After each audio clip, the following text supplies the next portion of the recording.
இரண்டாவது அத்தியாயம், நான்காவது பகுதி, ஐந்தாவது மந்திரம். சகோவாச்ச நவா அரே பத்யுக்காமாய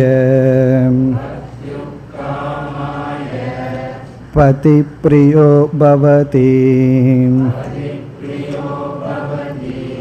ஆத்மனஸ்து காமாய பதிப்ரியோ பவதி நவா அரே ஜாயாயை காமாய ஜாயா பிரியா பவதி ஆத்மனஸ்து காமாய ஜாயா பிரியா பவதி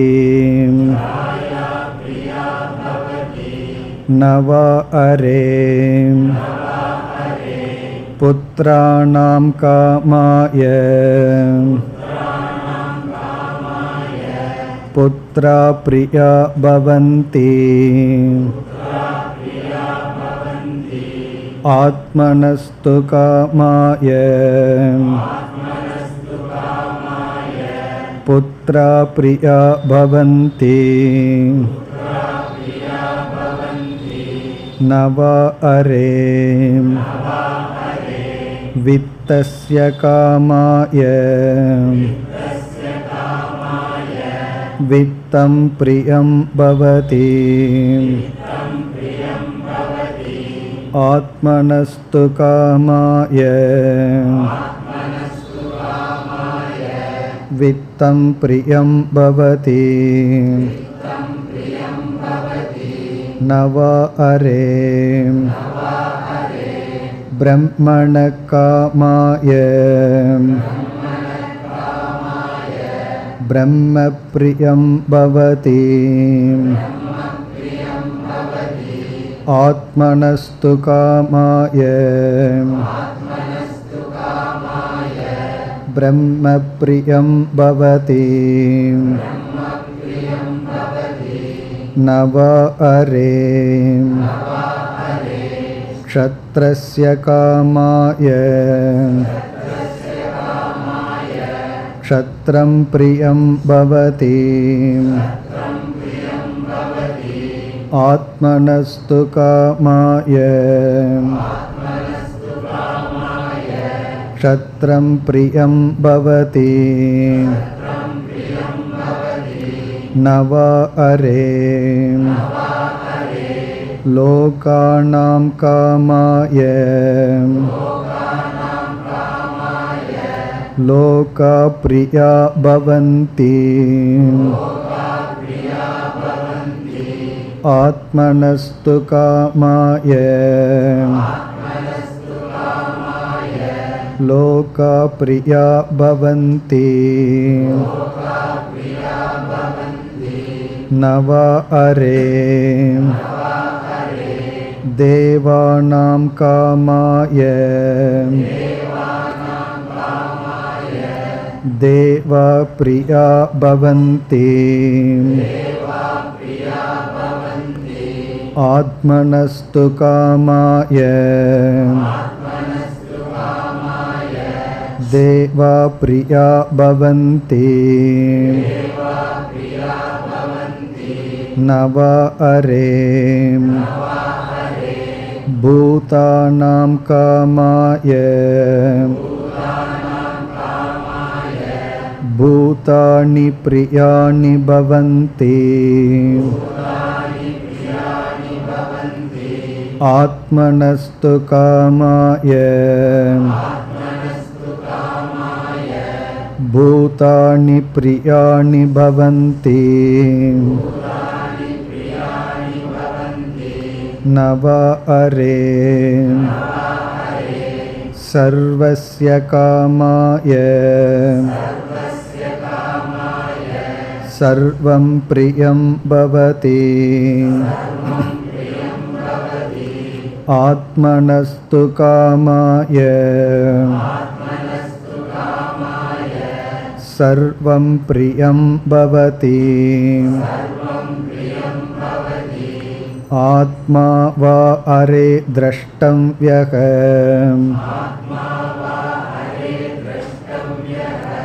ஸ்ரோதவ்யோ மந்தவ்யஹ நிதித்யாசிதவ்யோ மைத்ரேயி ஆத்மனோ வா அரே தர்ஷனேன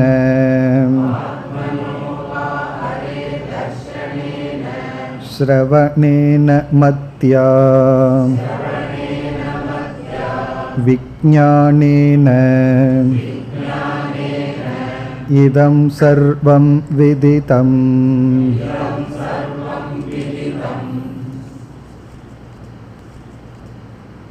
இப்பொழுது நாம் பார்த்து கொண்டிருக்கின்ற பகுதி இவ்வுபனிஷத்திலேயே முக்கியமான பகுதி. அதில் இந்த 5வது மந்திரத்தில் 4 கருத்துக்கள் கூறப்பட்டுள்ளன. ஒன்று ஆபாச சாத்திய தர்சனம். நாம் எதை வாழ்க்கையில் லட்சியம் என்று நினைத்து கொண்டிருக்கின்றோமோ அறியாமையினால் அது தவறு என்று காட்டுவது ஆபாச சாத்தியம். ஆபாசம்னா நமக்கு சாத்தியத்தை போல் தெரிகின்றது, ஆனால் சாத்தியம் அல்ல. சாத்தியம் என்றால் நம்முடைய லட்சியம், இறுதி லட்சியம். எது நம்முடைய அறிவுக்கு இறுதி லட்சியம் என்று தெரிகிறதோ அது உண்மையல்ல. அதை அடைந்த பிறகு நாமே அதை விடுத்துவிட்டு வேறு ஒன்றுக்கு செல்வோம். அந்த கருத்து காட்டப்படுகிறது. இது பொய்யான லட்சியம் என்று காட்டிவிட்டால் அடுத்த கருத்து எது உண்மையான லட்சியம் என்பது. ஆகவே இங்கு பேசப்படுகின்ற 2வது கருத்து சாத்திய தரிசனம். எது சாத்தியமல்ல என்பது முதல் கருத்து. 2வது எது சாத்தியம், நம்முடைய லட்சியமாக அடைய வேண்டியது என்ன. பிறகு 3வது கருத்து சாத்திய பிராப்தி உபாய தர்சனம். அந்த சாத்தியத்தை அடைவதற்கான உபாயத்தை, மார்க்கத்தை காட்டுதல். எது சாத்தியமல்ல என்று இந்த மந்திரம் காட்டுகின்றது. பிறகு எது சாத்தியம் என்ற அறிமுகமும் வருகின்றது. அந்த சாத்தியத்திற்கான சாதனையும் வருகின்றது. பிறகு 4வதான கருத்து மோக்ஷ சொரூப தர்சனம். நம்முடைய சாத்தியம் எப்படிப்பட்டது, அதுவும் மிக முக்கியம். நாம் எதை இறுதியாக அடைய இருக்கின்றோம், அப்படி அடையப்படுகின்ற அந்த சொரூபம் என்ன. இந்த 4 கருத்துக்களும் இந்த 5வது மந்திரத்தில் அடங்கி இருக்கின்றது. சென்ற வகுப்பில் முதல் கருத்தை பார்க்க ஒரு விசாரத்தை ஆரம்பித்து அதில் பாதியில் நிறுத்தினோம். அதை சுருக்கமாக ஞாபகப்படுத்தி கொண்டு தொடரலாம். இந்த 4 கருத்தில் நாம் முதல் கருத்தில் இருக்கின்றோம். விளக்கத்தை பார்த்ததற்கு பிறகு நாம் மந்திரத்திற்குள் செல்லலாம். எது நம்முடைய சாத்தியம் அல்ல என்று இங்கு கூறப்படுகின்றது. இப்போ இதில் நாம் பார்த்த கருத்து, நமக்கு முதலில் சாத்தியமாக தெரிவது திரவியம், பொருள், பணம். பணமாகலாம், வீடாகலாம், ஜடமான பொருள்கள். ஆடையாகலாம், வீடாகலாம், எது வேண்டுமானாலும் ஆகலாம். சுருக்கமாக திரவியம். திரவியம்னா பணம், பொருள். இப்போ மனிதர்களெல்லாம் அந்த பொருளை அடைவதற்குத்தானே முயற்சி செய்து கொண்டிருக்கின்றார்கள். அவர்களுடைய சாத்தியம் பொருளாக இருக்கின்றது. பிறகு ஒருவன் அந்த சாத்தியத்தை அடையாத வரை அது சாத்தியமாக இருக்கும். அந்த பொருள்களையெல்லாம் அடைந்ததற்கு பிறகு அவர்களுடைய மனதில் பார்த்தால் நிறைவானது எந்த பொருள்களிடமிருந்தும் அவர்களுக்கு கிடைப்பதில்லை. முதல்ல பணம் இல்லை, பொருள் இல்லை என்ற ஏக்கம். ஆகவே அது சாத்தியமாகி விட்டது. இவர்கள் பலகாலம் முயற்சி செய்து உழைத்து அந்த பொருள்களை எல்லாம் அடைந்து விட்டார்கள். இப்போ அவர்களிடம் கேட்டால், ஒரு காலத்தில் பொருள் இல்லாமல் நீ துயரப்பட்டு கொண்டிருந்தாய், மனதில் நிறைவற்றவனாக இருந்தாய், இப்பொழுது உனக்கு எல்லா பொருள்களும் வந்து விட்டதை, நிறைவாக இருக்கிறாயா என்றால், அந்த வீட்டில் என்னை நேசிக்கிறதுக்கு யாரும் இல்லை, அன்பு செலுத்துவதற்கு யாரும் இல்லை, பொருளுக்கு ஆசைப்பட்டு எல்லா உறவுகளையும் நான் விட்டு விட்டேன், சகோதர சகோதரி பெற்றோர்கள் அனைவரிடமும் பகைத்துட்டு கடைசியில் என்ன இருக்குன்னா வீட்டில் ஜட பொருள்கள் தான் இருக்கு, அன்பா என்னிடம் பேசுவதற்கு யாரும் இல்லை என்ற ஒரு ஏக்கம் வருகின்றது. செல்வந்தர்களிடம் சென்று பார்த்தால் அவர்கள் செல்வத்தில் பிச்சைக்காரர்களாக இருக்க மாட்டார்கள், அன்புக்கு பிச்சைக்காரர்களாக இருப்பார்கள். யாராவது 2 வார்த்தை அன்பா பேசிட்டு அதுதான் அவர்களுக்கு சந்தோஷத்தை கொடுக்கின்றது. அப்போ இரண்டாவது சாத்தியமாக இருப்பது என்ன? அன்பை அடைதல், மற்றவர்களுடைய மனதில் இடம் பிடித்தல். நாம் மற்றவர்களுடைய மனதுக்குள்ளே போகணும், மற்றவர்கள் நம்முடைய மனதிற்குள் வர வேண்டும். இப்போ ரொம்ப ஆரம்பத்தில் இருப்பவர்களுக்கு பணம்தான், ஜடமான பொருள் தான் லட்சியமாக தெரியும். பிறகு அதிலிருந்து சற்று ஒரு படி உயர்ந்தவர்களுக்கு என்ன பெரிய பணம், அன்பு தானே முக்கியம், உறவு தானே முக்கியம் என்று பணத்தை விட்டு அன்பை நாடுவார்கள். நான் ஒருவரை நேசிக்க வேண்டும், மற்றவர்கள் என்னை நேசிக்க வேண்டும். உண்மையிலேயே இந்த நிலைக்கு வர வேண்டும். அப்பொழுதுதான் நமக்கு அன்புனா என்னன்னு தெரியும். இந்த நிலைக்கும் வராதவர்கள் பலர் இந்த அன்பினுடைய பெருமையை உணராமல் வெறும் ஜட பொருளுக்காக ஒரு அன்பான உள்ளத்தை இழந்து விடுவார்கள். ஒருவர் நமக்கு அன்பு செலுத்தி நம்மை பாதுகாக்க தயாராக இருக்கிறார்கள். பணம் கிடைக்குதுங்கிறதுக்காக அவர்களை நாம் இழந்தால் பெரிய இழப்பு. அந்த பணம் நமக்கு அன்பாக எதையும் கொடுக்காது. அப்படி ஜடமான பொருளிலிருந்து அன்புக்கு வந்துள்ளார்கள். இனி அடுத்த கேள்வி, இந்த அன்பு இருக்கின்றதே இது சாத்தியமா? இதுவரை நம்ம சென்ற வகுப்பில் பார்த்து முடிச்சிருக்கோம். இந்த அன்பு இரண்டாவது படிக்கு வந்துள்ளமே, இது சாத்தியமா என்றால் இங்கே யாக்ஞவல்கியர் இதிலிருந்து துவங்குறார். அப்போ உபனிஷத்தை பிடிக்கிறதுக்கே நம்ம ரொம்ப தூரம் குதிச்சு போனால் தான் உபனிஷத்தையே பிடிக்க முடியும். திரவியத்தில் இருப்பவர்களுக்கு இது விளங்காது. இப்போ யாக்ஞவல்கியர் எந்த இடத்திலிருந்து உபதேசத்தை ஆரம்பிக்கின்றார் என்றால், யார் திரவியமல்ல லட்சியமல்லன்னு உணர்ந்து அன்புக்கு வந்துள்ளார்களோ, மனதில் அன்பு கருணை பாசம் இதெல்லாம் யாருக்கு குடிகொண்டுள்ளதோ அவர்கள் இயற்கையாக என்ன நினைப்பார்கள்? நான் மற்றவர்களை நேசிக்க வேண்டும், மற்றவர்கள் என்னை நேசிக்க வேண்டும், நான் அகிம்சையை பின்பற்ற வேண்டும், யாரையும் புண்படுத்த கூடாது என்ற மென்மையான மனதை அடைந்தவர்கள் என்ன நினைப்பார்கள்? அன்புதான் முக்கியம், மற்றவர்களை நான் நேசிக்க, நான் மற்றவர்களை நேசிக்க வேண்டும். இப்போ இந்த நிலை ஒரு சாதனையாக இருப்பதை நாம் ஏற்றுக்கொள்கின்றோம். கண்டிப்பாக இது தேவைதான். கொஞ்ச நாள் நம்ம மற்றவர்களுடைய அன்பை அனுபவிச்சோம்னா தான் நாம் அன்பை மற்றவர்களுக்கு கொடுக்க முடியும். இப்போ நம்ம ஏதோ ஒரு தவறு செய்து விடுகின்றோம், தண்டனை விடுமேன்னு பயந்துட்டு கஷ்டப்பட்டுட்டு இருக்கோம். யார் தண்டனை கொடுக்க வேண்டுமோ அவர்கள் நம்மை மன்னித்து விடுகிறார்கள்னு வச்சுக்குவோமே. அப்போ நம்ம மனசு எதை அனுபவித்து விட்டது? ஒரு தப்பு செஞ்சால் அதற்கு மன்னிப்பு நமக்கு கிடைத்தால், மன்னிப்பை அடைந்த அனுபவித்த மனம் வேற யாராவது தப்பு செஞ்சால் நாம் மன்னிப்போம். நம்ம செய்கிற தப்புக்கு மன்னிப்பே நமக்கு கிடைக்கலைன்னா அந்த மனம் என்னாகும் தெரியுமோ? நமக்கு அதிகாரம் வரும் பொழுது நாம் யாரையுமே மன்னிக்க மாட்டோம்.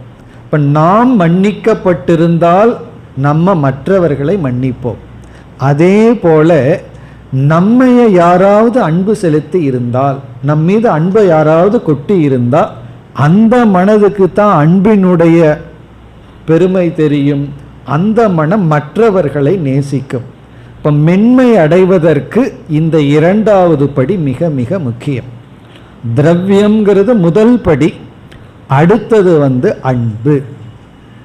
ஆனால் யாக்ஞவல்யர் இங்கே எப்படி ஆரம்பிக்கிறார்னா, இது லட்சியம் அல்லன்னு ஆரம்பிக்கிறார்.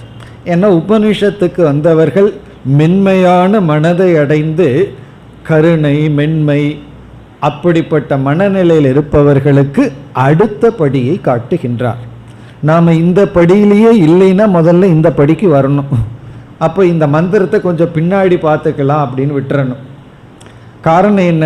பொருள் தான், திரவியம்தான் முக்கியம்னு மனம் பற்றி கொண்டிருக்கும் பொழுது இந்த படிக்கு வரக்கூடாது. பொருள் தான் முக்கியம் போது அன்புக்கு வர வேண்டும். அன்பை கொடுக்கணும், அன்பை அனுபவிக்க வேண்டும். இப்படி அன்பை கொடுத்து அன்பை அனுபவிச்சிருந்தா மனம் ஒரு மென்மை அடையும். அதற்கு அடுத்த படி என்ன, அதை இப்பொழுது நாம் ஆரம்பிப்போம். அதற்கு அடுத்தபடி என்ன என்றால், உண்மையில் யாரும் யாரையும் நேசிக்க முடியாது. இவ்வளோ நேரம் சொல்லிட்டு இருந்ததுக்கு ஜஸ்ட் ஆப்போசிட்டாக சொல்கிறோம். இவ்வளோ நேரம் என்ன சொல்லிட்டு இருந்தோம்? ஒருத்தரை நீங்கள் நேசிக்கணும், அவர்களையும் உங்களை நேசிக்கணுங்கிறது ஒரு விதமான உண்மை, ஒரு விதமான சத்தியம். ஆனால் அதற்கு மேல் இருக்கிற உண்மை என்னவென்றால், யாரும் யாரையும் நேசிக்க முடியாது முழுமையாக. அந்த கண்டிஷன் முழுமையாக, அப்சல்யூட்லி, அதுதான் ரொம்ப முக்கியம். ஏதோ நேசிக்கலாம், ஆனால் முழுமையாக நேசிக்க முடியாது. இல்லையே நான் இவரை நேசிக்கின்றேனே, முழுமையாக நேசிக்கின்றேனேன்னு மனசு சொல்ல தோணும். நம்ம கேட்போம், எந்த நாள்லேருந்து நேசிக்க ஆரம்பிச்ச என்ன வச்சு பார்ப்போம், எவ்வளவு நாள் இது ஓடும் அப்படின்னு பார்த்துடலாம். முழுமையாக யாரும் எதையும் யாரையும் நேசிக்க முடியாது. எந்த ஜடப்பொருளையும், எந்த மனிதர்களையும் அல்லது மிருகங்கள், எதையும் யாரும் நேசிக்க முடியாது. பிறகு என்னுடைய அனுபவத்தில் அப்படி இல்லையே, நான் எத்தனையோ பொருள்கள் மீது அன்பு வச்சிருக்கிறேனே, அது மட்டுமல்ல எவ்வளவோ பேர் என் மீதும் அன்பு வைத்துள்ளார்களே, நான் இல்லைன்னா என்ன ஆகிறதுன்னெல்லாம் பேசிக்கிறாங்களே, நீங்கள் இருந்தால் தான், நீங்கள் தான் உயிர், இப்படியெல்லாம் என் மீது அன்பு வைத்துள்ளார்களே, நானும் அன்பு வச்சிருக்கிறேனே அப்படின்னு ஒரு கேள்வி வருகின்றது. அந்த கேள்விக்கு யாக்ஞவல்யர் பதில் சொல்லி இந்த கருத்தை சொல்றார். அந்த கேள்விக்கு என்ன பதில் சொல்றாருன்னா, நீ யாராவது ஒருவரை நேசிக்கின்றாய் என்றால் அதற்கு காரணம் அவர்கள் உனக்கு சந்தோஷத்தை, மகிழ்ச்சியை கொடுப்பதனால். ஆகவே நீ உண்மையில் அவர்களை நேசிக்கவில்லை, நீ உண்மையில் உன்னைத்தான் நேசிக்கின்றாய். அதுல உனக்கு ஏதோ ஒரு மகிழ்ச்சி வருவதனால்தான் நீ அவர்களை நேசிக்கின்றாய். நீ யாரை நேசிக்கின்றாய்னு சொல்றையோ அவர்கள் உனக்கு எந்த விதத்திலையும் பிரயோஜனம் இல்லாமல் இருந்தால், உனக்கு மன நிறைவு, மன மகிழ்ச்சி, சந்தோஷத்தை கொடுக்காமல் இருந்தால் உன்னால் அவர்களை நேசிக்க முடியாது. அப்போ உன்னுடைய மேலோட்டமான மனசுல என்ன தெரியுது? நான் இவர்களை நேசிக்கின்றேன், நான் இவரை நேசிக்கின்றேன் என்பது அது உண்மையல்ல. நீ அவரை நேசிக்க முடியாது, நீ உன்னைத்தான் நேசிக்கின்றாய். பிறகு நான் அவரை இப்பொழுது நேசிக்கிறது போல் எனக்கு தெரிகிறதேன்னா அதற்கு காரணம் அவர்களுடைய இருப்பில் நீ சந்தோஷத்தை அடைகின்றாய், மகிழ்ச்சியை அடைகின்றாய். ஆகவே உனக்காகத்தான் நீ அதை நேசிக்கின்றாய். இதை அப்படியே திருப்பியும் பார்க்கணும். இனி ஒருவர் சொல்றார், நான் உன்னை நேசிக்கின்றேன், என்ன பார்த்து சொல்றார். அப்போ அதுல உண்மை என்ன? நான் யாரையும் நேசிக்க முடியாது, நான் என்னைத்தான் நேசிக்க முடியும் அப்படிங்கிறது உண்மையாக இருந்தால் யாரும் என்னை நேசிக்க முடியாது. அவரவர்கள் அவரவர்களைத்தான் நேசிக்க முடியும், அவரவர்கள் அவரவர்களைத்தான் விரும்புகின்றார்கள். பிறகு என்ன விரும்புறேன்னு சொல்றாரு அப்படின்னு சொன்னா, என்னுடைய இருப்பில் அவருக்கு மகிழ்ச்சி கிடைக்கின்றது, அதனால் என்னை நேசிக்கின்றார்கள். அப்ப நான் அவருக்கு ஒரு கருவியாக இருக்கின்றேன். அவருடைய மனசுல மகிழ்ச்சி வருவதற்கு நான் ஒரு கருவியாக இருக்கின்றேன். என்னைக்கு நான் ஒரு கருவியாக இல்லையோ, என்னுடைய மனதில் நான் அவருடைய மனதில் வர்ற மகிழ்ச்சிக்கு ஒரு கருவியா இல்லையோ, அப்பொழுது அவர் என்னை நேசிக்க முடியாது. இப்போ இந்த உண்மையைத்தான் இந்த இடத்துல சொல்றார். இதை நம்ம கொஞ்சம் கவனமாக அணுகணும். இதை போய் வெளியே சொல்லக்கூடாது. அப்படித்தான் ஆரம்பிக்கிறார். எங்கிருந்து ஆரம்பிக்கிறாருன்னு நம்ம மந்திரத்துக்குள்ளே போனால் தெரிஞ்சிடும். யாரும் யாரையும் முழுமையாக நேசிக்க முடியாது. இது ஒரு பெரிய ரகசியம், சாதாரண உண்மை அல்ல. உபனிஷத்துக்கு ரகசியம்னு ஒரு பெயர். காரணம் என்னென்னா, இந்த மாதிரி உண்மையை சொல்கிறதுனால தான். எங்கேயுமே நம்ம இந்த மாதிரி உண்மைகளை எல்லாம் கேட்க முடியாது. எங்கே போனாலும் என்ன சொல்வார்கள், உனக்காகத்தான் நான் இருக்கேன், எனக்காகத்தான் நீ, இப்படியெல்லாம் பேசிகிட்டு இருப்போம்.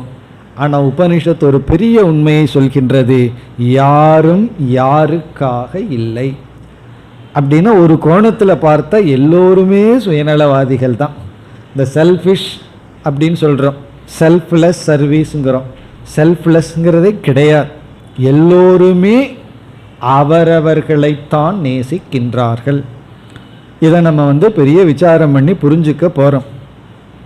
ஏன்னா இது கேட்குறதுக்கு கொஞ்சம் கடினமாக இருக்கும்.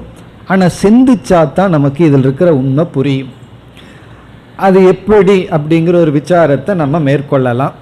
அப்படி மேற்கொள்வதற்கு முன்னாடி இந்த ஞானம் நமக்கு கிடைச்சிட்டா என்ன பலன் அப்படின்னு பார்த்துட்டு பிறகு இந்த வாக்கியம் எப்படி உண்மை அப்படின்னு ஒரு விசாரத்தை நம்ம மேற்கொள்வோம்.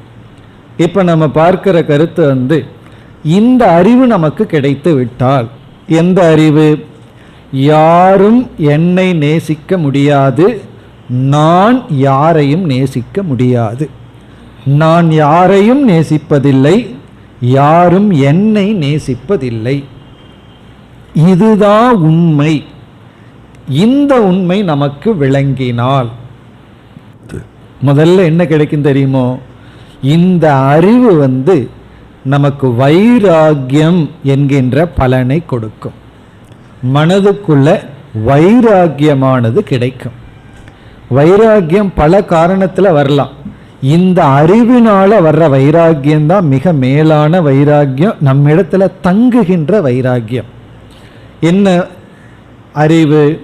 யாருமே என்னை நேசிக்க முடியாது, நான் யாரையும் நேசிக்க முடியாது. இந்த வாக்கியத்தை நம்ம பிறகு விளக்கமாக பார்க்க போகிறோம். எப்படி அப்படின்னு படிப்படியாக நம்ம பார்க்க போகிறோம். இந்த அறிவினுடைய முதல் பலன் வைராகியம். வைராகியம் எதில்? ஏற்கனவே பொருள்கள் மீது வைராகியம் இருந்தால் தான் நம்ம பொருள் முக்கியம் இல்லை, மனசு தான் முக்கியம்ட்டு வந்திருப்போம். இப்போ மக்கள் மீது, நம் மீது அன்பு செலுத்துபவர்கள் மீது நம்ம பற்று வச்சிட்ருப்போம், மனிதர்கள் மீது பற்று வச்சிட்ருப்போம். நமக்கு மனிதர்கள் மீது வைராகியம் ஏற்படும், உறவுகள் மீது வைராகியம் ஏற்படும். அது இல்லாத வரைக்கும் யாரோடாவது நான் ரிலேட் பண்ணிட்டு இருக்கணும், உறவு வச்சிருக்கணும் அப்படிங்கிற எண்ணம் இருந்துகிட்டே இருக்கும். டிபெண்டன்ஸ், அந்த சார்ந்து இருக்கிறது இருந்துகிட்டே இருக்கும். தனிமையில் இருக்கிறதுங்கிறது முடியாமல் இருக்கும். காரணம் என்ன? நான் உறவு வைக்க, பேசுறதுக்கு நான் பேசுறத அவங்க கேட்க, அவங்க பேசுறத நான் கேட்கணும்னு சொல்லி அந்த ரிலேஷன்ஷிப்புக்கு மனசு அடிமையாக இருக்கு. காரணம் என்ன? நான் அவங்கள நேசிக்கிறேன், அவங்க என்னை நேசிக்கிறார்கள், அவர்களுடைய அன்பு எனக்கு தேவை. இப்போ என்னுடைய மனசு இப்போ எப்படி இருக்கு? அவங்களுடைய அன்பு எனக்கு தேவை. பிறகு என்னுடைய மனசுல அன்பு நிறைஞ்சிருக்கு, கொட்டுறதுக்கு ஆள் வேணும். இப்போ நானும் அன்பை கொடுக்கணும், நானும் அன்பை வாங்கணும்னு சொல்லி இந்த உறவுல பற்று ரொம்ப இருந்துட்டு இருக்கு. அதனால தான் உறவுகளை விட முடியாமல் இருக்கு. பொருளை விடுறதே கஷ்டம். காலையில் எழுந்திரிச்சு குடிக்கிற காஃபி இருக்கே, அதை விடுறதுக்கே ரொம்ப வைராக்கியம் வேணும். அதுவே பெரிய விஷயம். அதையெல்லாம் முடிச்சுட்டு வந்ததற்கு பிறகு அந்த உறவை விட முடியாது. காரணம் என்னன்னா இந்த அறியாமை. நான் அவரை நேசிக்கிறேன், அவர் என்னை நேசிக்கின்றாய். நேசிக்கிறார். இப்போ அறிவு எப்படின்னா, அவரும் என்ன நேசிக்க முடியாது, நானும் அவரை நேசிக்க முடியாது. இந்த உண்மை தெரிஞ்சிட்டோம்னா மனதில் அந்த எதிர்பார்ப்புங்கிறது போயிடும். என்ன இப்போ அதுதானே ஒரு மனசுக்குள்ளே இருந்துட்டு இருக்கு, அவர் என்னை இந்த அளவுக்கு நேசிக்கிறதில்ல, வீட்டுக்கு போனால் அவ்வளோ தூரம் என்னை கவனிக்கிறதில்லை. அவர் கவனிச்சிருப்பார், பேசியிருப்பார், வாங்க உட்காந்துருங்கன்னு சொல்லுவார். இல்லை முன்ன 3 முறை உட்காருங்கன்னு சொன்னார், இப்போ ஒரே முறை தான் உட்காருங்கன்னு சொன்னார். பிறகு நான் வீட்டுக்குள்ளே போனேன் அப்படின்னா எனக்கு கொடுக்க வேண்டிய மரியாதை கொடுக்கல, அன்பை கொடுக்கல, முன்ன மாதிரி இல்லை, மாறிட்டாங்க. இப்படியெல்லாம் நம்ம ஏன் சொல்கிறோம், எதிர்பார்க்கிறோம். காரணம் என்னென்னா, அந்த அன்பு நிலையானது. ஒருத்தர் நம்ம மீது அன்பு செலுத்தினா அந்த அன்பு சத்தியமானதுங்கிற எண்ணம் நம்ம எரியாமல் இருக்கு. அதே போல் ஆனால் நம்ம ஒருத்தர் மீது அன்பு செலுத்தி இருப்போம், திடீர்னு விட்டுருப்போம், அது நமக்கே தெரியாது, அது அவங்களுக்கு தான் தெரியும். நம்ம வேற ஒரு ஆளை மாற்றிருப்போம், அது நம்ம சீரியஸாக எடுத்துக்கிறது இல்லை, அவங்க துக்கப்பட்டு இருப்பார்கள். நம்மையை விட்டுட்டு ஒருத்தர் போகும்போது தான் நமக்கு வருத்தமாக இருக்கும். இப்போ இந்த எதிர்பார்ப்புகள் சங்கடத்துக்கெல்லாம் என்ன மூல காரணம்னா, இந்த அறியாமை. நான் மற்றவர்களை நேசிக்கின்றேன், மற்றவர்களை என்னை நேசிக்கிறார்கள். இப்போ இந்த அறிவு வந்துட்டா, யாருமே என்னை நேசிக்க முடியாதுன்னு தெரிஞ்சிட்டா எப்படி நான் எதிர்பார்க்க முடியும் ஒருவரிடம்? அதே போல் என்னிடத்துல ஒருவர் வந்து சொல்கிறாருன்னு வச்சுக்கோ, நீங்கள் முன்ன மாதிரி என்னை நேசிக்கிறது இல்லைன்னு சொன்னால் எனக்கு உண்மை புரியுது, நான் நேசிக்க முடியாது. முன்ன நான் நேசித்தது நினச்சது உன்னுடைய அறியாமை. அப்படி புரிஞ்சிட்டா குற்ற உணர்வும் இருக்காது. அப்படி இந்த அறிவு தான் அசங்கம்ங்கிற ஒரு பாவனையை நமக்கு கொடுக்கும். சங்கம்னா குறிப்பாக மனிதர்களுடன் அந்த அசங்க புத்தி, அதைத்தான் வைராக்கியம்னு சொல்கிறோம். இப்போ இந்த வைராக்கியத்துக்கு மூலமே இந்த ஒரு ஞானம். என்ன ஞானம்? அதை மீண்டும் மீண்டும் மனதுக்குள்ளே போகிறதுக்காக நம்ம சொல்லிகிட்டு இருக்கோம். அதாவது நான் யாரையும் நேசிக்க முடியாது, யாரும் என்னை உண்மையில் நேசிக்க முடியாது. இப்போ இந்த அறிவுனால வைராக்கியம் வந்துடுதுன்னு சொன்னால், இப்போ என்னுடைய லட்சியம் இப்போ என்னவா இருந்தது, என்னையை சுற்றி அன்பு செலுத்துபவர்களை எல்லாம் சேகரித்து வச்சுக்கணுங்கிற எண்ணம் இப்பொழுது சென்று விட்டது. ஆகவே என்னுடைய லட்சியம் என்ன அப்படின்னா, பணமும் அல்ல, மனிதர்களும் அல்ல, உறவுகளும் அல்லன்னு சொல்லி இந்த வைராக்கியத்தினுடைய விளைவு அனாத்மாவிலிருந்து நிவிருத்தி அடைதல். அது 2வது பலன். முதல் பலன் வைராக்கியம், 2வது பலன் அனாத்ம நிவிருத்தி. அனாத்மாவிலிருந்து நம்ம திரும்பிடுவோம். இந்த வைராக்கியம் வந்தால் தான் நம்ம திரும்புவோம். வைராக்கியத்துக்கு எத்தனையோ விதமான விவேகம் இருக்கு. அனித்தியத்துவத்தை நினைச்சு பார்க்கறது, இப்படியெல்லாம் எத்தனையோ விவேகம் இருக்கு. அதில் மிக முக்கியமான விவேகம் இதுதான். அதாவது நான் யாரையும் நேசிக்க முடியாது, யார் என்னையும் நேசிக்க முடியாது. இந்த அறிவு தான் மூலம். இது இந்த மனதுக்குள்ள ஆணிவேறு போல இருந்ததுன்னா பிறகு இந்த அறிவு வைராக்கியமாக மாறும். வைராக்கியம் அனாத்மாவிலிருந்து நம்மை திருப்பும். அடுத்த 3வது பலன் என்னன்னா, அனாத்மாக்களிடமிருந்து நம்ம அவ்வப்பொழுது சிறிய சிறிய இன்பங்களை, சந்தோஷத்தை அனுபவிச்சுட்டு இருந்திருக்கோம். உண்மையிலேயே நமக்கு விரும்பினவங்க வீட்டுக்கு வந்துட்டா மனசு அவ்வளோ சந்தோஷமா இருக்கு. காரணம் என்ன அப்படின்னா, அதுல ஒரு மகிழ்ச்சி இருக்கு. நம்ம யாரை விரும்புகிறோமோ அவங்க நம்ம இடத்துல இருந்தால் மகிழ்ச்சி இருக்கு. இப்போ இந்த அறிவு என்ன சொல்லிடுது, யாருமே என்னை நேசிக்க முடியாது, நானும் யாரை நேசிக்க முடியாதுன்னா அனாத்மாவிலிருந்து நான் திரும்பிட்டேன்னா மனதுக்குள்ள ஒரு வெற்றிடம் ஏற்படும். அப்ப அந்த மனது கேட்கும், எது நிலையானது, எதை என்னுடைய லட்சியமாக எடுக்க வேண்டும், இது லட்சியம் அல்லன்னா அடுத்த லட்சியம் என்ன என்று கேட்கும் பொழுது எந்த இடத்துல பூர்ண மகிழ்ச்சி இருக்குமோ, சந்தோஷம் இருக்குமோ அதை மனது நாடும். அதில் என்ன சொல்லலாம், சாத்திய பிரவருத்தி. அனாத்மாவிலிருந்து நிவர்த்திய வைராக்கியம் கொடுக்கும். பிறகு எது உண்மையான சாத்தியமோ அதில் பிரவருத்திய இந்த வைராக்கியம் நமக்கு கொடுக்கும். இந்த வைராக்கியம் தான் ரொம்ப முக்கியம். இந்த வைராக்கியம் 2 வேலை பண்ணுது. எங்க மனசு இருக்கோ அங்கிருந்து எடுக்குது, பிறகு எங்க மனசு செல்லணுமோ அங்க செலுத்துகின்ற. எது சாத்தியமோ அங்க தள்ளுகின்றது.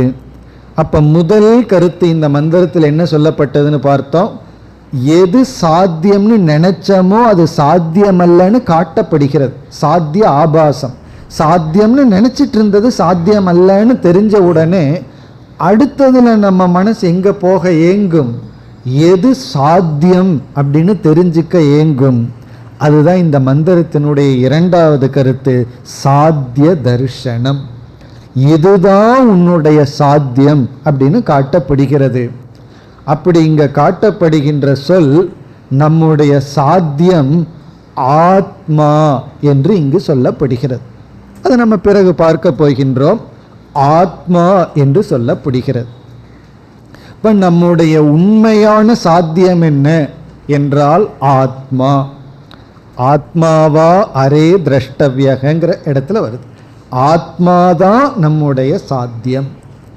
அப்ப இந்த வைராகியம் என்ன கொடுக்குதுன்னு சொன்னா ஆத்ம பிராப்தியில் நம்மை ஈடுபடுத்தும். இந்த ஆத்மாங்கிற சாத்தியத்துல நம்மை செயல்படுத்தும். அங்க நம்ம கொண்டு போய் விடும்.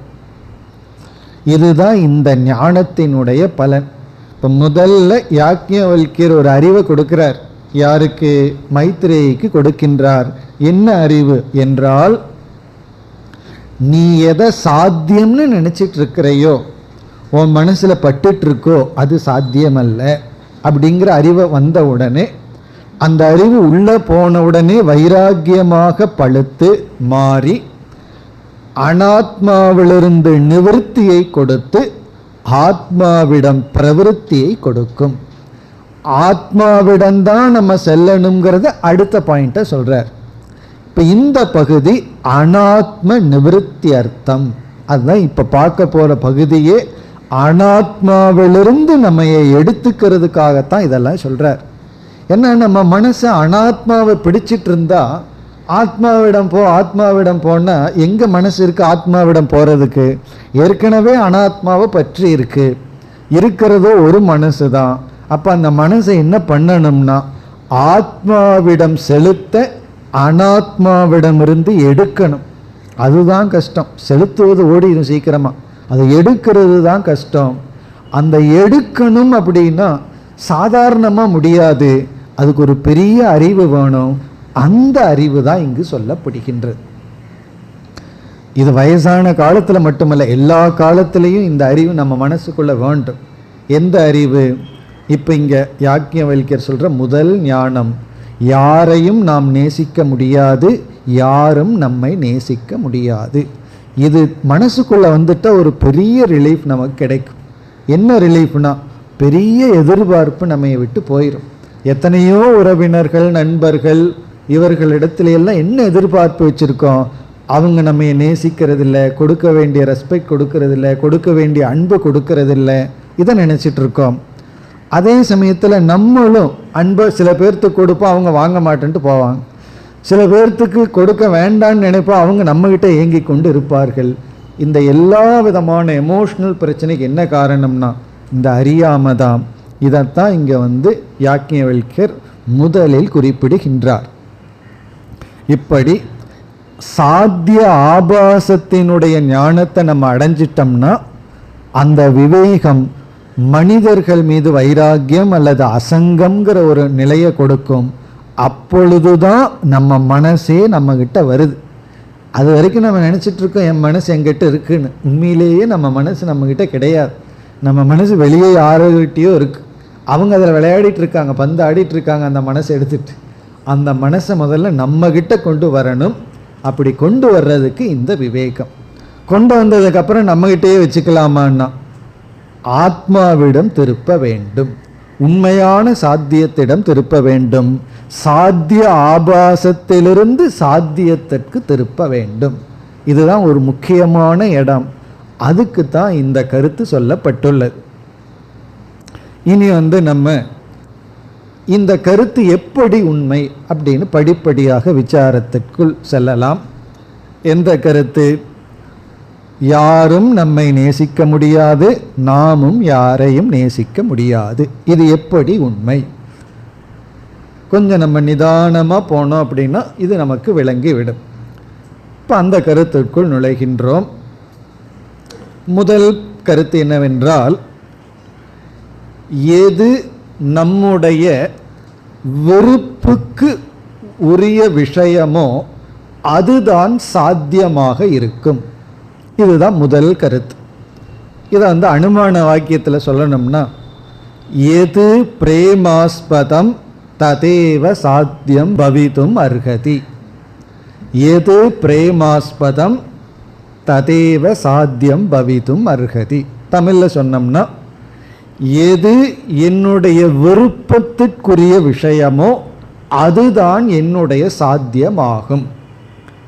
இதில் நமக்கு சந்தேகமே கிடையாது. நான் எதை விரும்புகிறேனோ அதுதான் சாத்தியமாக எனக்கு இருக்கும். நான் விரும்பாத ஒன்று எனக்கு சாத்தியமாக இருக்காது. இதுதான் ஃபஸ்ட்டு பாயிண்ட், முதல் கருத்து. எது பிரேமாஸ்பதம்னா, பிரேமன்னா அன்பு. எது மீது நமக்கு விருப்பம் இருக்கோ, எதை மனசு விரும்புதோ அது சாத்தியமாயிரும். எதெல்லாம் என்னுடைய லட்சியமாகும்னா, ரொம்ப சிம்பிள், எதை நான் விரும்புகிறேனோ அதுதான் லட்சியம். அதுதான் இந்த கருத்து. உதாரணமாக என்ன, ஆகாரம், ஃபுட்டு. விஷம் ஆப்போசிட். விஷத்தை நம்ம விரும்புறதில்லை, அதனால் அது சாத்தியமல்ல. ஆகாரம், உணவு இருக்குது, அதை நம்ம விரும்புகிறோம், அதனால் அது சாத்தியமாகுது. சில பேர்த்துக்கு நாய் ஓடுறது எல்லாம் சாத்தியமாகும், விருப்பம் இருந்தால். எது அவங்களுக்கு விருப்பம் இருக்கோ அதெல்லாம் சாத்தியமாகும். வெதிரேகேன விஷவது, ஆப்போசிட் விஷம். விஷத்தை நம்ம விரும்புறதில்லை, அதனால அது சாத்தியம் இல்லை. இப்போ முதல் கருத்து என்னன்னா, நம்முடைய வாழ்க்கையில் எது சாத்தியமாக நமக்கு வருதுன்னு பார்த்தோம்னா, அங்கே நம்ம அதை விரும்பி இருக்கிறோம்னு அர்த்தம். மனசில் ஒரு விருப்பம் வந்துடுது, அதனால சாத்தியமாச்சு. எப்படி கடைக்கு போகிறோம், எத்தனையோ பொருள்கள் இருக்கு. எந்த பொருள் மீது நமக்கு விருப்பம் வருதோ அந்த பொருளைத்தான் அடையணும்னு முயற்சி பண்ணுறோம், பணம் கொடுத்து வாங்குறோம். அப்போ முதல்ல என்ன நம்ம புரிஞ்சுக்கிறோம், மனசு எதை விரும்புதோ அதுதான் சாத்தியமாகின்றது. சாத்தியமாகிறதுனா அதை அடைய முயற்சி பண்ணுவோம், அதை அடைய வேண்டும்ங்கிற சங்கல்பம் மனசில் ஏற்படும். விரும்பாத பொருள் மீது அதை அடைய வேண்டும் அப்படிங்கிற எண்ணம் நமக்கு வராது. இதுதான் முதல் கருத்து. கவனமாக நம்ம கவனிச்சுட்டு வரணும், அப்போ தான் இது நமக்கு புரியும். இனி அடுத்த கருத்து என்னன்னா, எதை நம்ம விரும்புகிறோம் அப்படிங்கிறது அடுத்த கருத்து. முதல்ல எது விரும்பப்படுகிறதோ அது சாத்தியம்னு சொல்லிட்டோம். அடுத்த கேள்வி, உண்மையிலேயே நம்ம எதை விரும்புகிறோம் அப்படிங்கிறது அடுத்த கேள்வி. நாம் எதை விரும்புகிறோம் அப்படின்னா, ஒருத்தர்கிட்ட கேட்குறோம், நீ எதை விரும்புகிறேன்னு. ஒரு பெரிய நோட்டே கொண்டு வாங்க சொல்கிறேன்னு எழுத ஆரம்பிச்சிடுவார். இதெல்லாம் நான் விரும்புகிறேன்னு சொல்லி பெரிய லிஸ்ட்டே இருக்குது, இதெல்லாம் நான் விரும்புகிறேன்னு சொல்லி. ஆனால் உண்மையிலேயே ஆராய்ச்சி பண்ணி பார்த்தா, இப்போ ஒரு 5 வயசு பையன்கிட்ட நீ எதையெல்லாம் விரும்புகிறேன்னு எழுதி கொடுக்க சொல்லி வாங்கிக்கிறோம். அவனுக்கே 10 வயசு ஆனதுக்கப்புறம் அதை காமிச்சோம் அப்படின்னா தூக்கி போட்டுருவான். இதெல்லாம் இப்போ நான் விரும்பலை, அப்போ நான் விரும்பினேன்னு சொல்லுவான். அதே போல தான் உண்மையிலேயே எதை விரும்புகிறோம் அப்படின்னு கேட்டால், சாஸ்திரம் சொல்கின்றது, நம்ம சிந்திச்சா நம்முடைய அனுபவம் சொல்லும், நாம் விரும்புவது ஆனந்தம், மகிழ்ச்சி. ஆனந்தக ஏவ பிரிய விஷயக, நாம் விரும்புவது ஆனந்தம் அல்லது சந்தோஷம், அதைத்தான் நம்ம விரும்புகிறோம். ஆனால் எத்தனையோ பொருள்களை விரும்புகிற மாதிரி நமக்கு தெரியுது. எல்லா பொருள்களுக்குள்ளேயும் நம்ம எதை விரும்புகிறோம், ஆனந்தத்தை தான் நம்ம விரும்புகிறோம். இப்போ எதை விரும்புகிறோமோ அது சாத்தியம். முதல் பாயிண்ட் பார்த்தோம். நம்ம மனசு எதை விரும்புதோ அதுதான் சாத்தியமாக இருக்குன்னு பார்த்துட்டோம். இனி அடுத்த கொஸ்டின் நமக்குள்ளேயே கேட்டு பார்க்கும் பொழுது, நான் எதை விரும்புகிறேன் அப்படின்னு ஒரு கேள்வி கேட்டால், எத்தனையோ பொருள்களை நான் சொன்னாலும் அந்த பொருளுக்குள்ளிருந்து நான் என்ன எதிர்பார்க்கிறேன் அப்படின்னு சொன்னால் ஆனந்தத்தை தான் எதிர்பார்க்கின்றேன், மகிழ்ச்சி சந்தோஷத்தை தான் நான் விரும்புகின்றேன். ஆனால் என்னுடைய மனசுக்கு ஒரு ஜட பொருள் அல்லது ஒரு மனிதனை நான் விரும்புகிற மாதிரி தெரிகிறதுன்னா அந்த பொருளிலிருந்து எனக்கு சந்தோஷம் வர்றதுனால தான் அந்த பொருளை நான் விரும்புகிறேன். அப்போ உண்மையிலேயே நான் விரும்புறது அந்த பொருளை அல்ல, ஆனந்தத்தை. இப்போ ரெண்டாவது கருத்து ஆனந்தத்தை தான் நான் விரும்புகின்றேன். இப்போ முதல் கருத்தையும் ரெண்டாவது கருத்தையும் சேர்த்திட்டோம் அப்படின்னா, நான் விரும்புறது தான் சாத்தியம். இப்போ நான் விரும்புறது ஆனந்தம்னா என்னுடைய சாத்தியம் என்ன? ஆனந்தந்தான் சாத்தியம். அப்போ நம்முடைய வாழ்க்கையில் லட்சியம் என்னன்னு யோசிச்சு பார்த்தோம்னா, ஆனந்தந்தான் நம்முடைய வாழ்க்கையில் சாத்தியம். ஒரு இடத்துல நான் உனக்கு என்ன வேணாலும் கொடுக்குறேன், ஆனால் சந்தோஷம் மட்டும் அதிலிருந்து கிடைக்காதுன்னு சொன்னால் அவர் வாங்கிக்குவாரோம். நீ வீடு கேளு, என்ன வேணாலும் உனக்கு நான் கொடுக்குறேன், ஆனால் அந்தந்த நான் கொடுக்குற பொருள்லேருந்து உனக்கு சந்தோஷம் மட்டும் கிடைக்காதுன்னு சொல்கிற, நம்ம அதை வாங்குவோமா? நீ ஒன்றுமே கொடுக்காம போ, சந்தோஷத்தை கொடுத்துட்டு போ அப்படின்னா அதுதான். ஒரு பொருளும் வேண்டாம், சந்தோஷத்தை மட்டும் கொடுக்குறேன் அப்படின்னா அதுதான் சாத்தியம். இப்போ இதிலிருந்து நமக்கு என்ன தெரிகிறதுனா, நாம் விரும்புவது தான் நம்முடைய வாழ்க்கையில் சாத்தியமாகுது. நம்ம விரும்பாததை நம்ம அடையணும்னு நினைக்கவே மாட்டோம். உண்மையிலேயே நம்ம விரும்புவது ஆனந்தம். இனி அடுத்த கேள்வி, இப்போ ஆனந்தம்தான் நம்முடைய சாத்தியம்னு சொன்னால், அந்த ஆனந்தம் எங்கே இருக்கு? அந்த ஆனந்தம் எங்கே இருக்கு? எங்காவது ஒரு இடத்துல அது இருந்தால் கண்டிப்பாக அதுதானே சாத்தியமாகும். முதல்ல சாத்தியமா நம்ம சொன்னது இச்சான்னு சொன்னோம், நம்மளுடைய விருப்பத்துக்குரிய விஷயம்னு சொன்னோம். இப்போ ரெண்டாவது படியில் சொன்னால் விருப்பத்திற்குரிய விஷயம் ஆனந்தம்னு சொல்லிட்டோம். மூணாவது படியில் கேட்குறோம், அந்த ஆனந்தம் எங்கே இருக்கோ அதுதானே பிறகு சாத்தியம். ஆனந்தம் ஒரு இடத்துல இருந்தால் அந்த இடம் தானே சாத்தியமாக முடியும். இப்போ அது என்ன என்று கேட்டால், மூன்றாவது இடத்துல நம்ம சொல்கிறோம், இந்த இடத்துல யாக்ஞவல்கியர் அறிமுகப்படுத்துகிறார்.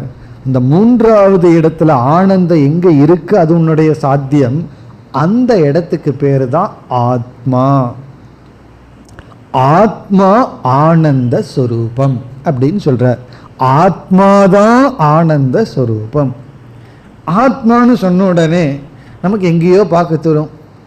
ஆனால் யாக்ஞவல்கியர் சொல்றார், அது உன்னுடைய உண்மையான ஸ்வரூபம்,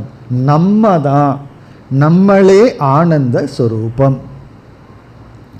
ஆத்மாதான் ஆனந்த ஸ்வரூபம். ஆத்மான்னா நான் அப்படின்னு இப்போ புரிஞ்சுக்கிறோம். நான் தான் ஆனந்த ஸ்வரூபம் அப்படின்னா இப்போ எது சாத்தியமாயிருது? நான் தான் இப்பொழுது சாத்தியம். அதைத்தான் இந்த பெரிய ஒரு லிஸ்ட் மாதிரி சொல்லி கடைசியில் அதைத்தான் அறிமுகப்படுத்துகிறார். ஆத்மாவா ரே திரஷ்டவியக, இந்த ஆத்மாதான் நீ அடையணும், வேற எதையும் நீ அடைய வேண்டாம் அப்படின்னு சொல்றார். இப்போ ஆத்மாவைத்தான் நான் அடையணும். காரணம் என்ன? ஆத்மா ஆனந்த ஸ்வரூபம். ஆத்மா ஆனந்த ஸ்வரூபமா இருக்கிறதுனால நான் எதுக்கு ஆத்மாவை அடையணும்னா, நீ எதை விரும்புறையோ அதுதான் சாத்தியம். நீ விரும்புறது ஆனந்தத்தை தான். இப்போ நாம் விரும்புவது சாத்தியம், நாம் விரும்புவது ஆனந்தம். ஆனந்தம் இருக்கிற இடம் ஆத்மா. ஆகவே ஆத்மா சாத்தியம். இது நேரடியாக போனால் நமக்கு தெரியுது. ஆனால் இந்த இடத்துல நான் விரும்புவதுங்கிற இடத்துலையே ஒரு கேள்விக்குறி நமக்கு வந்துடுது. நான் விரும்புவது தான் சாத்தியம்னு நீங்கள் சொன்னீங்க, அதை ஒத்துக்க தோணுது. ஏன்னா நான் எத்தனையோ பொருளை விரும்புகிறேன், அதைத்தான் நான் அடைய விரும்புகிறேன். பிறகு யோசித்து பார்த்தா புரியுது, என்ன அந்த பொருளிலிருந்து சந்தோஷம் கிடைக்குது, அதனால நான் விரும்புகிறேன், அதுவும் புரியுது. அந்த சந்தோஷம் இருக்கே அது ஆத்மாவிடம் இருக்கு, ஆத்மஸ்வரூபம்னு சொல்கிறதான் புரிய மாட்டேங்குதே. காரணம் என்னன்னா, நானே எப்படி ஆத்மஸ்வரூபமாக இருக்க முடியும்? இந்த இடத்துல தான் ஒரு கருத்தை பார்க்குறோம். நான் என்னைத்தான் நேசிக்கின்றேன் அப்படின்னு இங்கே அறிமுகப்படுத்துகிறார். இப்போ இந்த கருத்தை யாக்ஞவல்கியருடைய அறிமுகத்தோட சம்பந்தப்படுத்துகிறேன். இப்பொழுதுதான் ஆத்மனஸ்து காமாய சர்வம் பிரியம் பவதிங்கிறது இப்போ இங்கே கனெக்ஷன் ஆகுது. நான் என்னைத்தான் நேசிக்கின்றேன் அப்படின்னு தான் நம்ம இதுவரைக்கும் பார்த்துட்டு இருந்தோம். இப்போ நான் என்னை நேசிக்கின்றேங்கிறது ப்ரூவ் ஆயிடுதுன்னு வச்சுக்குவோமே. அதை நம்ம இப்போ நிரூபிச்சிட்டோம்னா, நான் என்னத்தான் நேசிக்கிறேன், நான் மற்றவங்களை உண்மையிலேயே நேசிக்கல, அது பொய் அப்படிங்கிறது நிரூபிக்கப்பட்டு விட்டால் நான் எதை விரும்புகிறேனோ அதுதான் சாத்தியம். நம்ம என்ன பார்த்தோம், நாம விரும்புறது ஆனந்தம். அப்போ நம்ம ஆனந்தத்தை விரும்புகிறோம், நாம நம்மையத்தான் விரும்புகிறோம், நாம நம்மையத்தான் கண்டிப்பாக விரும்புகிறோம், நிபந்தனை இல்லாமல். பிறகு நம்ம ஆனந்தத்தை தான் விரும்புகிறோம். ஆகவே நாமும் ஆனந்தமும் ஒன்று அப்படின்னு நிரூபிக்கப்பட்டு விடும். இப்போ இந்த இடத்துல தான் கொஞ்சம் சிந்திச்சு பார்க்கணும். நான் என்னைத்தான் நேசிக்கின்றேன், அது எப்படி என்றால், இப்போ இந்த இடத்துல எல்லா ஜீவராசிகளும் அவர்களை நேசிப்பது என்பது சகஜம். சகஜம் அப்படின்னா யாருமே சொல்லி கொடுத்து வருவதில்லை, அது இயற்கையாக இருக்கு. நான் என்னை நேசிப்பது இயற்கையாக இருக்கு. யாராவது வந்து சொல்லி கொடுத்துருக்காங்களா, நீ உன்னை கொஞ்சம் நேசிச்சு பழகிக்கோ அப்படின்னு? என் மீது எனக்கு இருக்கிற அன்பு இயற்கையாக இருக்கு. ஆனால் ஒரு பொருளை நான் நேசிக்கிறதுங்கிறது இயற்கையாக இல்லை. அந்த பொருள் மீது கொஞ்சம் பழகி அதோட சம்பந்தப்பட்டு கொஞ்ச காலத்திற்கு பிறகுதான் அந்த பொருள் நமக்கு விருப்பத்திற்குரிய விஷயமா இருக்கு. நான் எனக்கு விருப்பத்துக்குரியவனா இருக்கிறது இயற்கையா இருக்கு. எந்த ஒரு பொருளும் எனக்கு விருப்பத்துக்குரிய பொருளா மாறுறதுக்கு கொஞ்சம் காலம் எடுக்கும். உதாரணமா வகுப்பையே வேதாந்த கிளாஸையே சொல்லலாம். ஆரம்ப காலத்தில் வேதாந்த கிளாஸுக்கு வரும்போது வேதனையாக இருக்கும். முதல்ல முட்டி வலிக்கும், கால் வலிக்கும், வேதனையாக இருக்கும். பிறகு என்ன ஆகும்னா கொஞ்ச நாள் போக போக கேட்டு கேட்டு கேட்டு கேட்டு பிறகு விருப்பம் வந்துடுது. அப்போ அந்த விருப்பம் வந்து இயற்கையாக இல்லை, அது வந்து வளர்க்கப்பட்டு உள்ளது. அப்படி எதுவாக இருந்தாலும் சரி, சில பேர் வந்து மது அருந்தி பழகிறதோ அல்லது புகைப்பிடித்து பழகிறதோ ஆரம்பத்தில் கஷ்டமாக தான் இருக்கும். பிறகு என்ன ஆகும்னா பழகி பழகி பழகித்தான் அதில் ஒரு விருப்பம் உருவாகி இருக்கு. அதுக்கப்புறம் பிரிக்கவே முடியாது அவர்களை அந்த பொருளிலிருந்து. இது எப்படி வந்ததுன்னா இயற்கையாக வரலை. சில பேர்த்துக்கு அந்த வாசனையே அலர்ஜியாக இருக்கும். ஆகவே எந்த ஒரு பொருளின் மீது நமக்கு ஏற்படுகின்ற அன்பு திடீர்னெல்லாம் வந்துடுறது கிடையாது. அது வந்து கொஞ்ச நாள் ஆகும், பழகி பழகித்தான் வரும். ஆனால் நம் மீது நம்ம அன்பு இருக்கே, அது எவ்வளவு நாள் பழகி வருது, அது சகஜம். இனி இரண்டாவது கருத்து வந்து, அதாவது நம் மீது நம்ம வச்சிருக்கிற அன்பு வந்து இயற்கையா இருக்கு, யாரும் சொல்லி கொடுத்து வரல. ஆனா மற்றவர்கள் மீது நாம வச்சிருக்கிற அன்பு, மற்ற பொருளாகட்டும் மனிதர்களாகட்டும், அது வந்து இயற்கையா இல்லை, அது வந்து செயற்கையாக இருக்கிறது, ஒரு காலத்துல தோன்றி இருக்கிறது. பிறகு இரண்டாவது பார்த்தோம் அப்படின்னம்னா, அவரவர்களை நேசிப்பது சாமான்யம். சாமான்யம்னா யூனிவர்சல், எக்ஸெப்ஷனே கிடையாது. எல்லா மனிதர்களும் அவரவர்களை நேசிச்சுட்டு தான் இருக்கிறார்கள், விதிவிலக்கு கிடையாது. ஒரு மனிதன் ஒரு பொருளை நேசிக்கிறான், அந்த பொருளை விதிவிலக்கு இல்லாமல் எல்லா மனிதர்களும் நேசிப்பதில்லை. ஒரு இடத்துல போய் சொல்கிறேன், இந்த உலகத்திலேயே நீ ரொம்ப நேசிக்கிறது என்னன்னு. அவர் யோசிச்சு பார்த்து சொல்கிறாரு, என்னுடைய வீட்டு நாய்க்குட்டின்னு சொல்கிறார். இதுதான் உலகத்திலேயே நான் ரொம்ப நேசிக்கிற பொருள்னு. பக்கத்து வீட்டு ஆள்கிட்ட போய் கேட்குறோம், உலகத்திலேயே நீ ரொம்ப வெறுக்கிற பொருள் எதுன்னு, அவர் அதே நாயைத்தான் சொல்லுவார். என்ன, அந்த சத்தம் அவருக்கு எரிச்சலை கொடுக்கும், இவனுக்கு சந்தோஷத்தை கொடுக்கும். அப்போது ஒரு மனிதன் ஒரு பொருளை நேசிக்கிறது அது அவனுக்கு தான், மற்றவனுக்கு அதே பொருள் வெறுப்பை கொடுக்கின்றது. சாமான்யமாக இல்லை, ஆனால் எல்லா மனிதர்களும் விதிவிலக்கில்லாமல் அவரவர்களை நேசிக்கின்றார்கள். அதில் எக்ஸெப்ஷனே கிடையாது. சில பேர் சொல்லுவாங்க, இதை எப்படி நீ நேசிக்காமல் இருக்க முடியும்னு சொல்லுவார்கள். அது அவர்களுக்கு பெரிய பொருள், மற்றவர்களுக்கு அதில் ஒரு விஷயமே அல்ல. ஆனால் தன்னை நேசிப்பதுங்கிறது சாமான்யம். இப்போ அவரவர்களை நேசிப்பதுங்கிறது ஒன்று சகஜம், அது யாரும் சொல்லிக் கொடுக்கல, நேச்சுரலாக இயற்கையாக இருக்கு. இரண்டாவது சாமான்யம். மூன்றாவது வந்து நிருபாதிகம். நிருபாதிகம்னா நிபந்தனை அற்றது. அவரவர்கள் அவரவர்களை நிபந்தனை இல்லாமல் நேசிக்கின்றார்கள். நிபந்தனை இல்லாமல் நேசிக்கின்றார்கள். நான் நல்லவனா இருந்தாலும் சரி, கெட்டவனா இருந்தாலும் சரி, யாரா இருந்தாலும் நான் என்ன நேசிச்சிடுறேன். ஆனால் மற்றவர்கள் அப்படி இல்லை. அவங்க ஹீரோவா இருக்கிற வரைக்கும் தான் நேசிக்கிறோம். திடீர்னு நமக்கு வில்லனா மாறிட்டாங்கன்னு வச்சுக்குவோமே, நேசிக்க மாட்டேங்கிறோம். அப்போ ஒரு நிபந்தனை இருக்கு, ஒரு கண்டிஷன் இருக்கு. நீ இந்த மாதிரி இருந்தா தான் நான் உன்னை நேசிப்பேன். அந்த நிபந்தனை அற்றதாக இருப்பது நம்மை நாம் நேசிப்பது. அதற்கு அடுத்தபடியே போனால் தாயினுடைய அன்பு சிறப்பாக சொல்வார்கள். காரணம் என்னன்னா, பையன் ஒழுக்கமாக இல்லை அப்படின்னா அப்பாவுக்கு கோபம் வந்துடும். நீ ஒழுக்கமாக இல்லை, சரியாக படிக்கல, ஒழுங்காக இல்லைன்னு சொல்லி கோவப்பட்டுருவார். உறவினர்கள், நண்பர்கள், மற்றவங்க எல்லாம் கோவப்பட்டுருவார்கள். ஆனால் பையன் எப்படி இருந்தாலும் அந்த தாயினால் நேசிக்க முடியுது கொஞ்சம் ஓரளவுக்கு. அதனால தான் அந்த அன்பை கொஞ்சம் உயர்வாக சொல்கிறது. நிபந்தனை கொஞ்சம் குறைவாக இருக்கு. ஆனால் நம்ம நேசிக்கிறோமே, அது முழுமையாக நிபந்தனை அற்றது. இப்போ பையன் நல்லவனோ கெட்டவனோ எப்படியோ இருந்தாலும் என்னால் வெறுக்க முடியாதுங்கிற எண்ணம் அதிகமாக வர்றது ரிலேஷன்ஷிப்புக்குள்ளே தாயினுடைய அன்பு. அதனால தான் அதை கொஞ்சம் உயர்வாக நம்ம சொல்கிறோம்.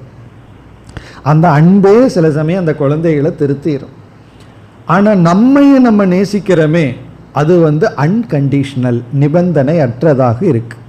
இந்த 3 கருத்தை வச்சு பார்த்தோம்னா, நான் என்னை நேசிக்கின்றேன் அப்படிங்கிற கருத்தில் ஒன்று, யாருமே சொல்லி கொடுக்காம எனக்குள்ளேயே அது இருக்கு, நான் என்ன விரும்புகிறேன். இரண்டாவது, அது எல்லோருக்கும் பொதுவாக இருக்கு.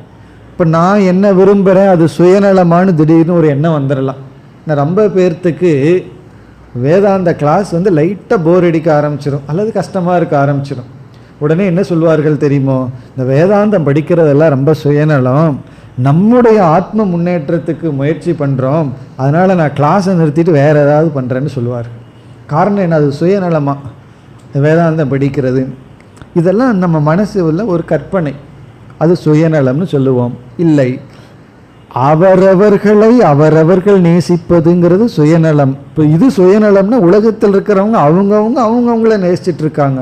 இப்போ நம்ம எல்லாமே சுயநலமாக இருக்கிறனால சுயநலம்ங்கிற வார்த்தைக்கு அர்த்தம் இல்லாமல் போயிடும். ஒருத்தன் சுயநலமாக இருந்து ஒருத்தன் சுயநலம் இல்லாமல் இருந்தால் தான் சுயநலம்னு சொல்லணும். எல்லாருமே யூனிவர்சலாக சுயநலமாக இருந்துட்டா சுயநலம்ங்கிற வார்த்தைக்கு அர்த்தம் கிடையாது. இப்போ ஏன் உண்மை பொய்ன்னு சொல்கிறோம்? ஒருத்தன் உண்மை பேசுனா ஒருத்தன் பொய் பேசுனா, அதனால உண்மை பொய்ங்கிற பிரிவே இருக்கு. ஒரு கற்பனை பண்ணி பார்ப்போம், பொய் பேசுறத எல்லாமே மறந்துட்டாங்கன்னு வச்சுக்குவோம். அது நடக்க போறதில்லை, மறந்துட்டாங்கன்னு வச்சுக்குவோமே. பொய் பேசுறது எப்படின்னு யாருக்குமே தெரியாம போயிடுதுன்னு வச்சுக்குவோமே. உண்மைங்கிற வார்த்தையே டிக்ஷனரியில் இருக்காது. உண்மைங்கிறது எப்போ வரும்? பொய்ன்னு ஒன்று இருந்தால் தானே உண்மைன்னு வரும். அதே போல நம்ம எல்லாமே செல்ஃபிஷாக இருக்கோம் ஒரு ஆங்கிளில், அப்போ செல்ஃபிஷ்ங்கிற வார்த்தைக்கே அர்த்தம் இல்லாமல் போயிடும். அப்படி பார்க்கையில் நம்ம இயற்கையாக நம்மையே நம்ம நேசிக்கிறோம். அது பாவம் அல்ல, தப்பு அல்ல, அது இயற்கை, நம்ம ஒன்றும் பண்ண முடியாது. பிறகு எல்லோருமே அப்படி இருக்கின்றார்கள். பிறகு நம்மை நாம் நேசிப்பது நிருபாதிகம், அன்கண்டிஷனல். அது எந்த நிலையிலும் நம்ம நேசிக்கிறோம். எல்லோருமே அவரவர்களை நேசிக்கின்றார்கள். அப்படி நேசிப்பது என்பது இயற்கையாக இருக்கிறது. இப்போ இந்த 3 பாயிண்ட்டை வச்சுட்டு நாம் மற்றவங்களை நேசிக்கிறதுல பார்த்தோம் அப்படின்னா, இந்த 3க்கு ஜஸ்ட் ஆப்போசிட்டாக இருக்கும். நம்ம மனசுக்கு என்ன தோணுது, நான் எத்தனையோ பேர்த்த நேசிக்கிறேன்னே, நான் என்ன மட்டும் நேசிக்கிறது இல்லையே அப்படின்னு தோணும் பொழுது, முதல் கருத்து, நம்ம இயற்கையாக எதையும் நேசிப்பதில்லை. ஒவ்வொரு அன்பும் செயற்கையாக ஒரு காலத்தில் உருவாக்கப்பட்டுள்ளது. அது பழக்கத்தில், சம்ஸ்காரம், பிறகு பழக்கத்தில் உருவாக்கப்பட்டுள்ளது. பிறகு சாமான்யமாக இல்லை, இந்த உலகத்தில் இருக்கிற எல்லா மக்களும் ஒரு பொருளை நேசிப்பதில்லை. ஒருவருக்கு அன்புக்குரிய விஷயமா இருக்கிறது, இனி ஒருவர் வெறுப்புக்குரிய விஷயமா இருக்கு. ஆனால் அவரவர்களை நேசிக்கிறதுங்கிறது சாமானியம். பிறகு எந்த பொருளை நம்ம நேசித்தாலும் அதில் ஒரு கண்டிஷன் இருக்கு, நிபந்தனை இருக்கின்றது. ஒருவர் சொல்லலாம், இல்லை என்னுடைய பையன் அவன் என்னதான் பண்ணாலும் நான் நேசிக்கிறேன்னு சொன்னால், உன்னுடைய பையன்கிற ஒரு நிபந்தனை இருக்குல்லவா, ஏதோ ஒரு கண்டிஷன் இருக்கு. இது இனி ஒருவன் பண்ணால் நம்ம நேசிக்க மாட்டோம். அப்போது ஒரு நிபந்தனையுடன் தான் நம்ம நேசிக்கின்றோம். அந்த நிபந்தனை என்னன்னு ஆராய்ச்சி பண்ணி பார்த்தா அதிலிருந்து நமக்கு ஒரு மகிழ்ச்சி வருகின்றது.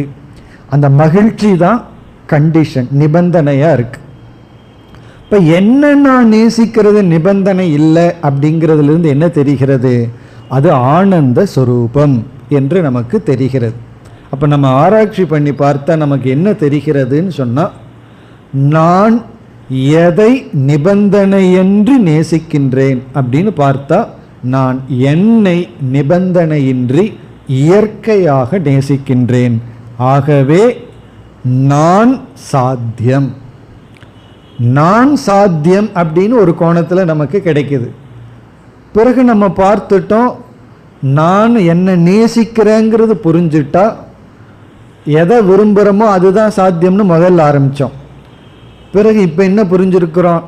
நான் என்னத்தான் விரும்புகிறேங்கிறதையும் புரிஞ்சுட்டோம். ஆகவே அது சாத்தியம்னு பார்த்துட்டோம்.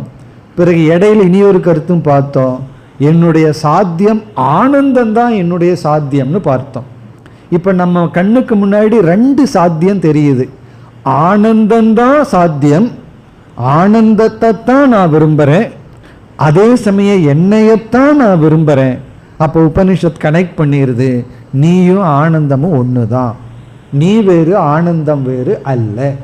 இப்போ ஆத்மாவைத்தான் நான் விரும்புகிறேன், ஆனந்தத்தை தான் நான் விரும்ப முடியும். ஆகவே என்னன்னா ஆத்மாவும் ஆனந்தமும் ஒன்று தான். பிறகு எது ஆனந்தமோ அதுதான் உன்னுடைய சாத்தியம். ஆகவே உன்னுடைய சாத்தியம் என்ன? ஆனந்த ஆத்மா. ஆனந்த ஸ்வரூபமாக இருக்கிற ஆத்மா தான் உன்னுடைய சாத்தியம், அனாத்மா உன்னுடைய சாத்தியம் அல்ல. நீ அனாத்மாவை விரும்புவதில்லை.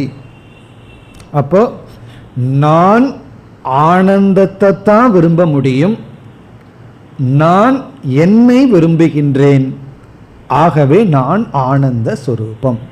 அந்த ஆத்மாவை சாத்தியமாக எடுத்துக்கொள்ள வேண்டும் என்று வருகிறது. இந்த ஆத்மாவை சாத்தியமாக்குறதுக்கு தான் இந்த விசாரமே. எப்படி சாத்தியமாக்க முடியும்?